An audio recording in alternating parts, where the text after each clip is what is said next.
Hi everyone, welcome to this week's Halton Hills housing update. So we saw a few different trends happen this week versus what we saw for the first few weeks at the start of January. So looking at this week's numbers, Georgetown sales were at 6. That is kind of low, but I actually think it's because there's not like a ton of stuff available. Again, we have a bunch in the sold conditional status, but only 6 sales last week, which is a slower week for Georgetown. The sort of bad news is that there was 12 new listings. I mean, that's not a crazy number, but it does show that people are coming back to the market. So 12 new listings outpaces our sales, means inventory is probably going to be up. Acton this week had 1 sale and no new listings. Glen Williams had 2 sales and 1 new listing. And the rural market had no sales and 4 new listings. So a couple of points to talk about. So of the 17 new listings we had, only 4 of them were over $1 million.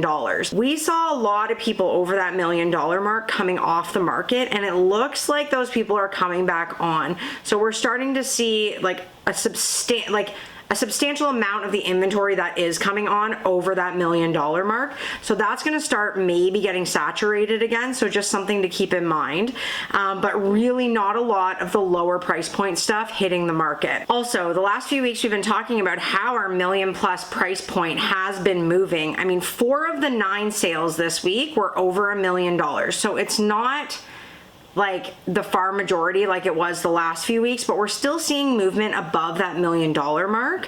But I do think the biggest combat that we have to have in that price point is just like, can sales keep up with the inventory that might start flooding? Because we know that's sort of our pocket that is, it gets heavily saturated when the market starts to see inventory coming on. So we're going to be watching that $1 million+ price point closely.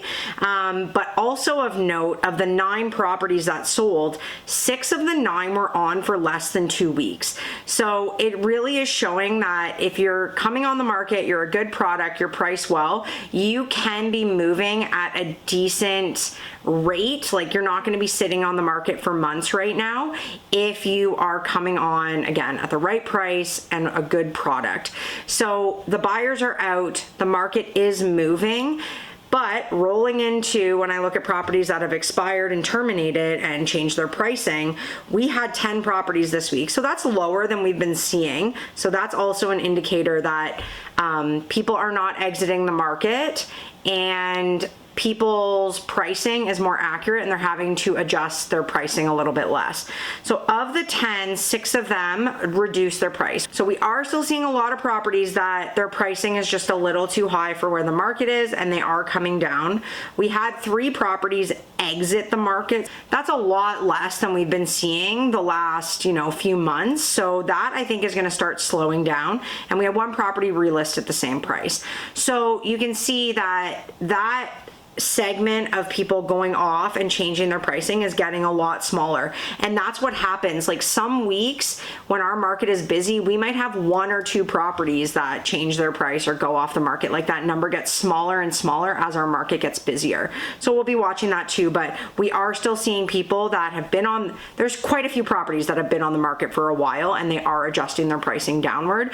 So as a buyer, there's indicators that our market's going up, our pricing is going up, demand is going up, all of that, but there are still some deals to be had. So it's like this interesting time to be thinking about buying a home. We also saw a few properties get over asking. We saw a few properties do a hold off of offers. I think under that $1 million mark is definitely where people test that, and it seemed to have worked for a couple of properties this week. So that's also an interesting change. So there's just a few things that are happening that in our higher price points might be indicating that we're going to see a lot more inventory coming in those price points, but in our lower price points that our demand is going to really start to pick up here. So let's see what happens. Looking at active inventory, all of Halton Hills is up to 123 active listings. That's no surprise. We did see a gap between, our sales and our new listings. So we need weeks, like, we're in like a pretty stable market right now. We need more weeks where we're just like balanced. We don't want to see like crazy sales where we have like scarcity in inventory, but we also don't want to see like so many new listings that everything just like dies. So right now we're in a good place, and let's hope we can just sort of keep things at bay.